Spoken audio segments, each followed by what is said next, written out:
निशिरमोलो वीरेंद्र को अपने साथ ले गए और ये सभी घर से निकलकर तांत्रिक महाराज के पास पहुंचे।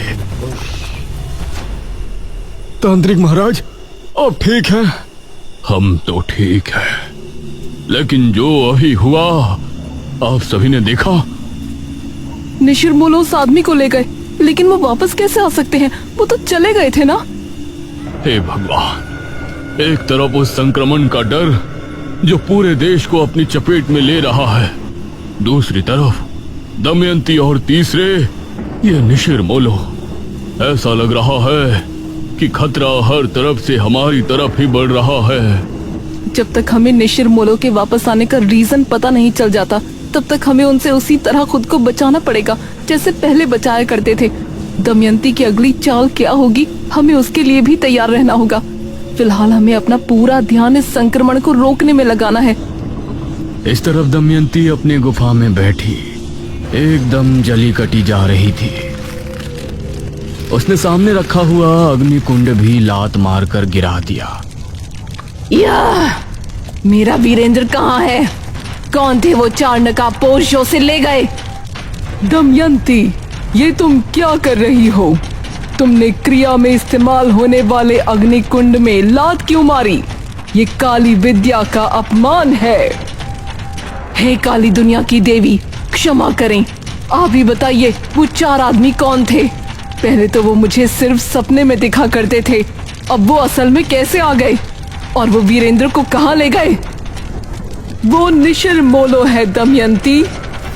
कौन है वो निशिरमोलो? तुमको याद नहीं क्या, जब तुम महाराज के साथ सिंहासन पर बैठी थीं, तब कुछ फरियादी आए थे।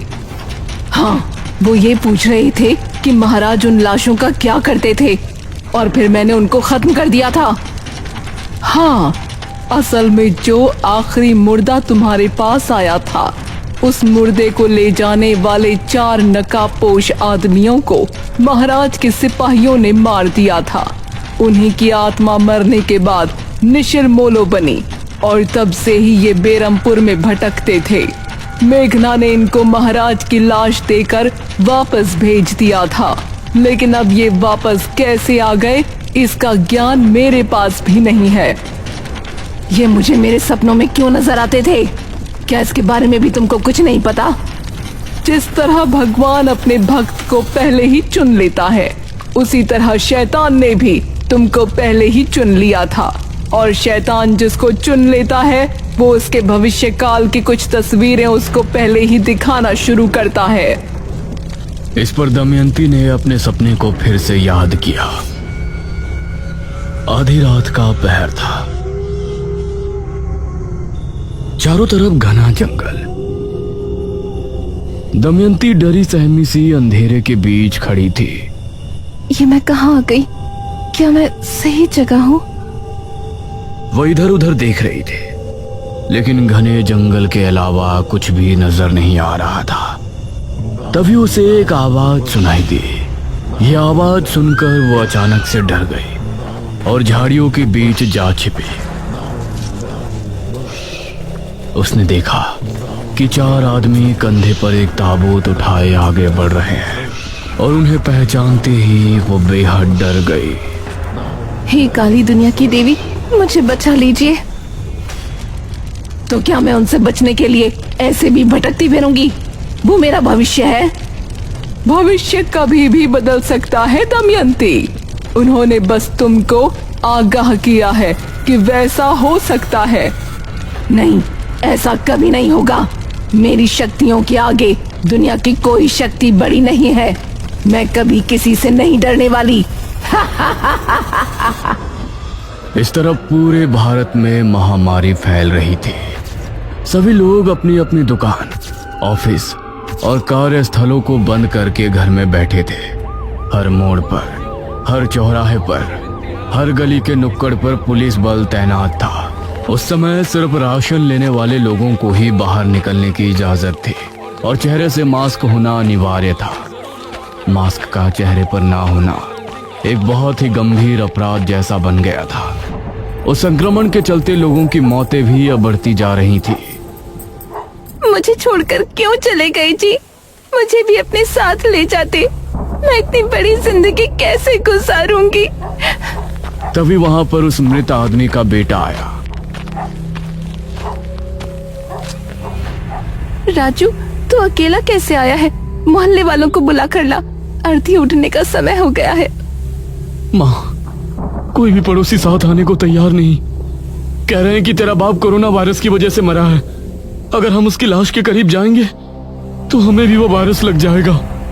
हे ऊपर वाले, ये तो कैसा कहर ढा रहा है। मेरे पति की लाश पड़ी है और उसको अर्थी देने को भी कोई तैयार नहीं है। वो औरत फूट फूट कर रोने लगे। लेकिन वो समय ही ऐसा था। कोरोना वायरस के चलते इंसान अपने ही जैसे दिखने वाले दूसरे इंसान को अपना दुश्मन समझ बैठा था। जो मर्द काम करने के शौकीन नहीं थे, जो हर दूसरे दिन छुट्टी करके घर पर आराम फरमाने की आदत रखते थे, वो लोग भी उस समय यही दुआ कर रहे थे कि जल्द ही लॉकडाउन खुले और हम काम पर जाएं। घर में बैठे बैठे और अपनी गली को देखते देखते सब लोग ऊब चुके थे। मेघना, अब तो ये संक्रमण बढ़ता ही जा रहा है। लोग एक दूसरे से हाथ मिलाने तक से डर रहे हैं। हे भगवान, तूने ये हमें किस तरह से बेबस कर दिया है। कैसे बचे इस महामारी से? हमें कोई तो रास्ता दिखाओ। तभी इन सभी को एक आवाज सुनाई दी। बेरमपुर वासियों, आपसे विनती है कि सभी अपने घरों में रहें और सुरक्षित रहें।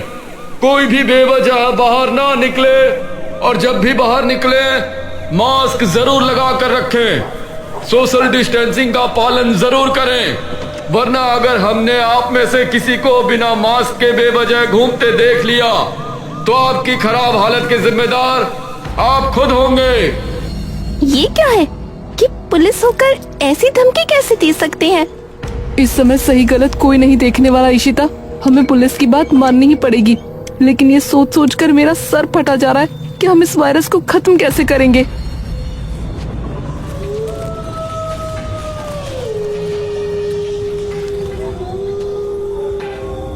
रात के 12 बजे एक पुलिस वाला बेरमपुर के चौक पर तैनात था। अरे, इतने रात में तो कोई ना आया। अब तो मेरी लाठी भी पड़ी पड़ी ऊब गई है। तभी उसको सामने से एक बाइक आती हुई नजर आई। पुलिस वाला उसको देखकर छिप गया और जैसे ही वो आदमी चौक पर पहुंचा तो अचानक पुलिस वाला उसके सामने आ गया। चल रहे हीरो, बाइक साइड में लगा। वार्निंग देने के बाद भी घूमने का शौक खत्म नहीं हो रहा है ना? अब देख कैसे मैं तेरी कमर का गुंबद बनाता हूँ। ये सुनकर उस लड़के ने पुलिस वाले को अपनी जेब से एक 500 का नोट निकाल कर दिया।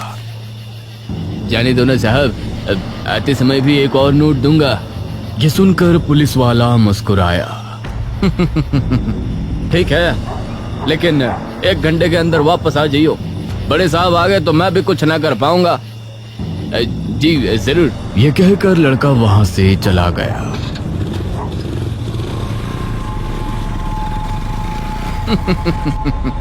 अगर ऐसे ही बेवकूफ मिलते रहे तो अच्छी कमाई हो जाएगी। उसी समय गांव में आवाज गूंजने लगी। निशिर मोलो पहले के जैसे ताबूत कंधों पर उठाए बेरमपुर का भ्रमण करने लगे, जिसे सुनकर गांव के लोगों के दिलों की धड़कनें तेज हो गई। हे भगवान, ये निशिर मोलो फिर से वापस आ गए। ये तो निशिर मोलो की आवाज है ना? हाँ, लगता है वो फिर से अपने शिकार की तलाश में निकले हैं। हम में से कोई बाहर नहीं जाएगा।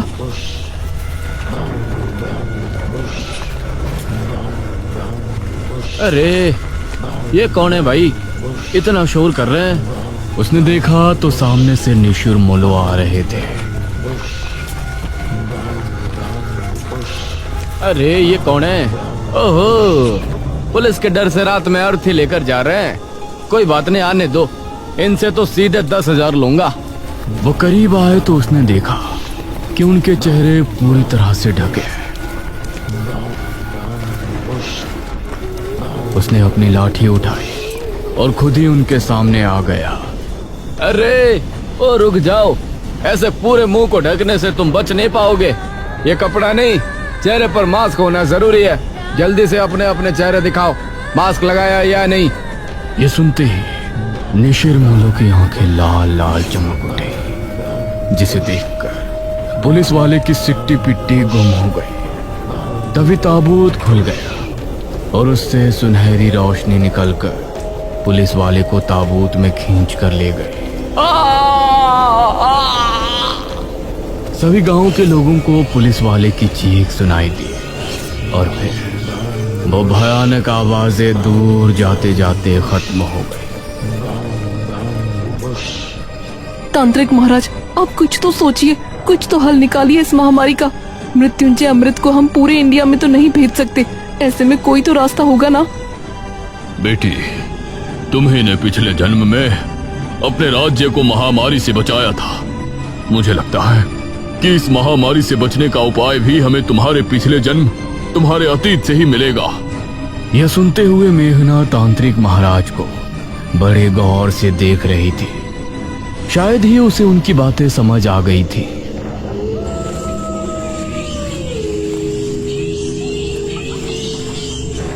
रात करीब 2 बजे के समय मेघना ने खुद को जंगल में पाया। वो धीरे धीरे आगे कदम बढ़ा रही थी। उसके चेहरे पर कोई भाव नहीं था। तभी उसके सामने दमयंती आ गई। कैसी हो राजकुमारी मेघालय? अपने राज्य के लोगों को मरते हुए देखकर अब कैसा लग रहा है आपको?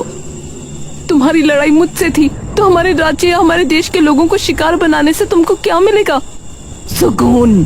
तुमको परेशान देखकर मुझे सुकून मिलता है, लेकिन तुम क्यों बेबस हो गई हो?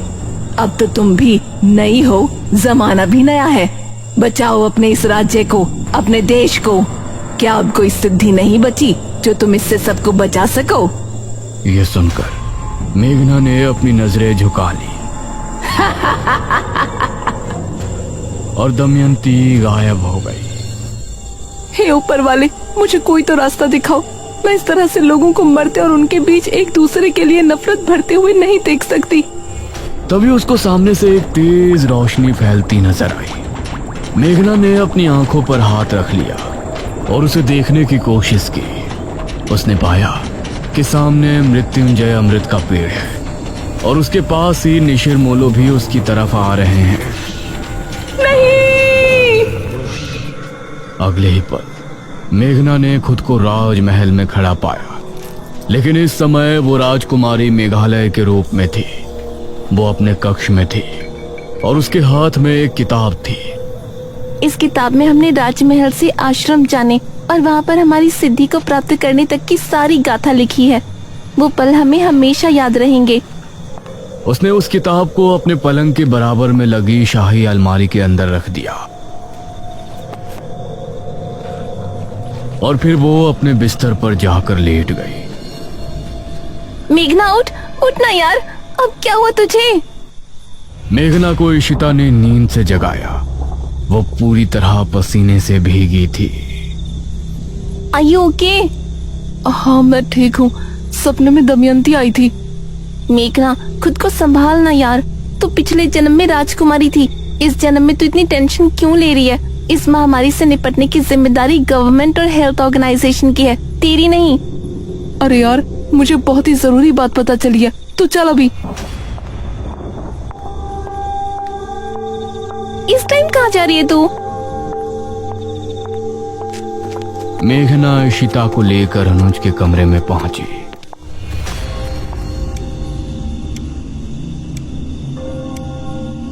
अनुज, जल्दी उठो। अनुज आंखें मलता हुआ उठ बैठा। अरे वाह, आज तो सुबह सुबह मेघना ने मुझे जगाया है। आज का दिन तो बहुत अच्छा जाएगा। अरे ओ मजनू, सुबह नहीं, रात के 2 बज रहे हैं। अरे इस समय क्या हुआ मेघना, सब कुछ ठीक तो है ना? हम तीनों को अभी राजमहल जाना होगा। इस समय वो भी राजमहल? अब तुमको वहाँ क्यों जाना है? ठीक है, तुम दोनों बस सवाल पूछते रहो, मैं अकेले ही जा रही हूँ। ये कहकर मेघना कमरे से निकलने लगी। अरे रुको, मैं भी चल रहा हूँ यार।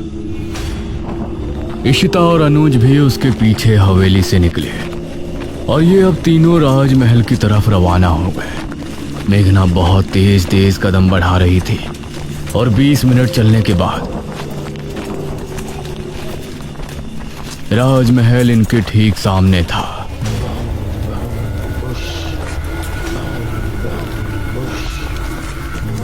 अरे निशिर बोलो।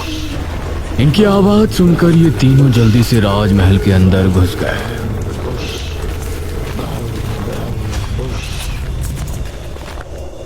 थैंक गॉड, मुझे तो लगा था कि आज हम गए। मेरे साथ आओ। मेघना अपने कक्ष में पहुंची।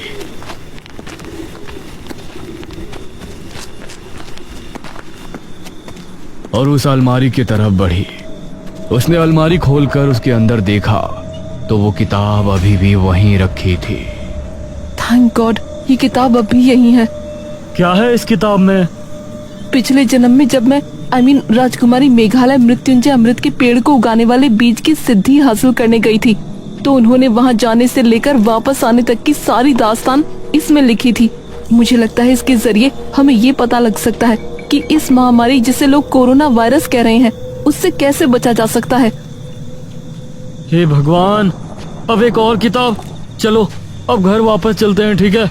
या इसको पढ़ना भी यही है? हाँ चलो। सॉरी तुम दोनों को परेशान किया, लेकिन मुझे एक एक पल बहुत भारी लग रहा है। कोई बात नहीं राजकुमारी मेघालय, हम तो आपकी प्रजा है। जो आप आज्ञा देंगी उसको फौरन मान लेंगे।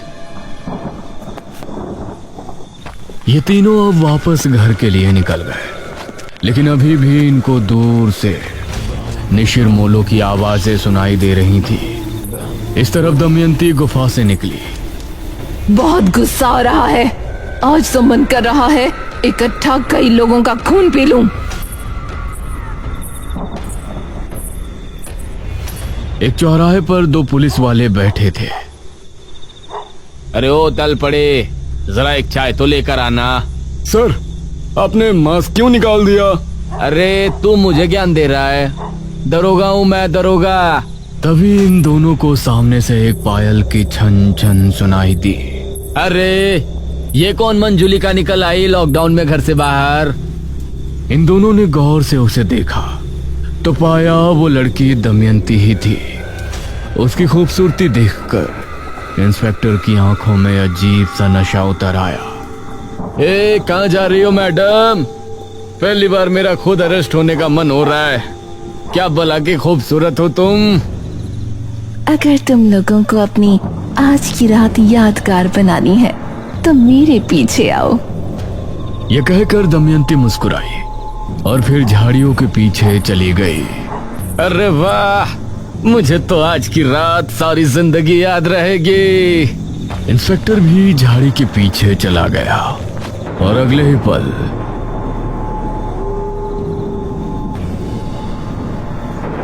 उसके कपड़े बाहर आ गिरे। वाह, आज तो सर की ईद और दिवाली एक साथ मन गई।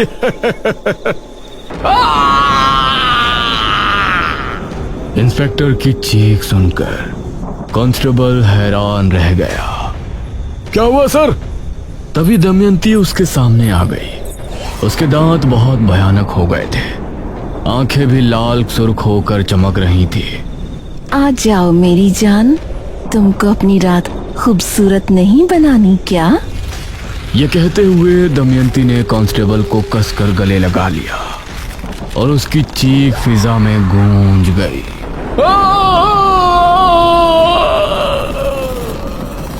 इस तरफ मेघना ने उस किताब को खोला और पढ़ना शुरू किया, जिसके अंदर उसके पीछे जन्म की गाथा उसी के हाथों लिखी गई थी। इस किताब में मेघालय की पिछली जिंदगी के कौन कौन से रहस्य खुलते हैं। मेघना इस महामारी से लोगों को कैसे बचाएगी, कैसे अंत होगा दमयंती का, और क्या कारण है निशिर मोलो के वापस आने का। जानने के लिए हमारे साथ बने रहिए इस कहानी के अगले भाग में भी।